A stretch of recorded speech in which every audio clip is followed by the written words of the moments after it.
Mark Dubowitz with the Foundation for Defense of Democracies is with us now. Mark, good to see you. Thanks for having me. Okay, this draft resolution at the General Assembly, it mirrors one which went to the Security Council on Monday. The US used its veto power to kill that, even though 14 other council members, including American allies like Britain and France, voted in favour. Nikki Haley described that as an insult.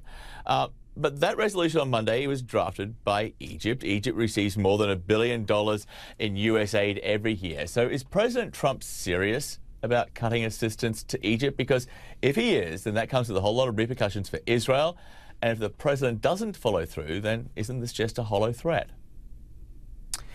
Well, Donald Trump always seems serious when he makes these threats. I'm not sure if he'll cut aid to Egypt, but there's certainly lots of other countries that will be voting for this UN General Assembly resolution. And I think Nikki Haley is serious that she will be taking names, and she gets a lot of requests all the time in New York from all of these countries for the United States to do favors. And she's going to be expecting that these countries go along with the U.S.'s sovereign right to put its embassy wherever it wants. Well, Turkey is one of the countries which requested the emergency session on Thursday. Listen to how the country's foreign minister responded to that threat of taking names. Yani ne yapacaksınız isimleri alacaksınız da? What will you do by getting these names? Will you allow invasions into those countries as well, or will you punish them? The world has changed. The notion of I am powerful, therefore I am right, has changed. Now the world is rising against the unfair. From now on, no honorable nation, no honorable state will bow to such pressure. Onurlu millet, hiçbir şerefli devlet. Now, is it possible that these types of threats could just backfire and see, a lot of countries dig in and, try and stand up to the U.S.? Look, Turkey's leadership has a lot to answer for themselves. I mean, this is an authoritarian president that's been arresting tens of thousands of journalists and dissidents and business people who oppose President Erdogan. So I think the United States is on a much better moral footing than countries like Turkey or any other country. And again, let's be sensible about this. The United States is recognizing something that the United States Congress recognized in 1995 by a vote of 93-5. In June of this year, 90 U.S. senators, bipartisan basis, recognized Jerusalem as its capital. So President Trump, all he's doing is he's following longstanding U.S. policy, bipartisan policy, to recognize that the U.S. capital, or the U.S. embassy will be in Israel's capital, Jerusalem. And I think that it is a sensible policy, and I don't think the United States is going to be kowtowing to the likes of President Erdogan or anyone else. I guess I'm sort of more referring to the tactic here, which the U.S. is using, threatening foreign aid if countries don't vote in favor of the United States, because as much as the U.S. has a right to decide where its embassy is located, countries around the world have a right to criticize that decision without having, a threat to their foreign aid, right? Well, actually, the United States has every right to decide who gets foreign aid. I mean, this is the United Nations, and everybody plays power politics in the United Nations except the United States. Oh, of course not. The United States is going to play power politics just like the Russians and the Chinese and the Europeans and everybody else.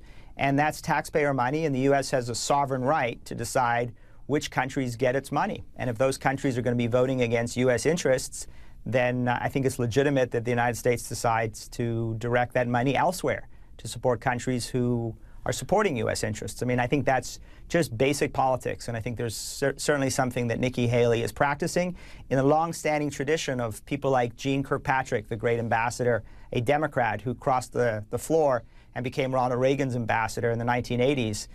Jeane Kirkpatrick and others also practice power politics at the UN. I think Nikki Haley is continuing in that proud tradition.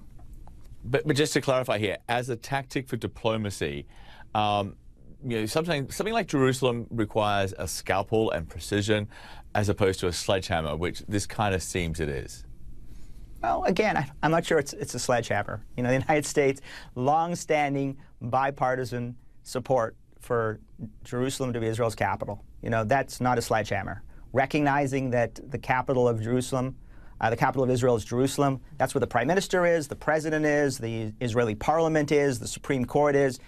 Diplomats from Tel Aviv who are based at embassies in Tel Aviv have to every day drive 1 hour to Jerusalem to go visit their Israeli counterparts. Everybody recognizes that Jerusalem is Israel's capital. The United States is saying that now. It's establishing that as a matter of U.S. policy, and now it's going to use that, I believe, as leverage to kickstart these negotiations. To me, that's a scalpel.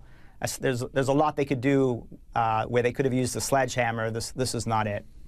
I guess the sledgehammer part is the threatening billions of dollars in foreign aids to poor countries if they don't vote the way the U.S. wants. Well, again, it's not necessarily billions of dollars to poor countries. It may be billions of dollars to countries that we've been providing assistance to.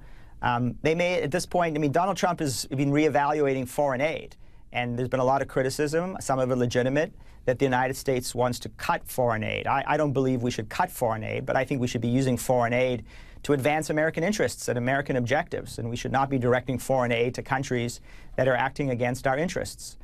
Whether it's on Jerusalem or whether it's on any other issue that's important to U.S. national security and foreign policy, I think that is a perfectly appropriate way to use our foreign aid and to direct our foreign aid to U.S. allies that help advance our interests. Mark, appreciate the conversation. Thanks so much. All right, thanks for having me.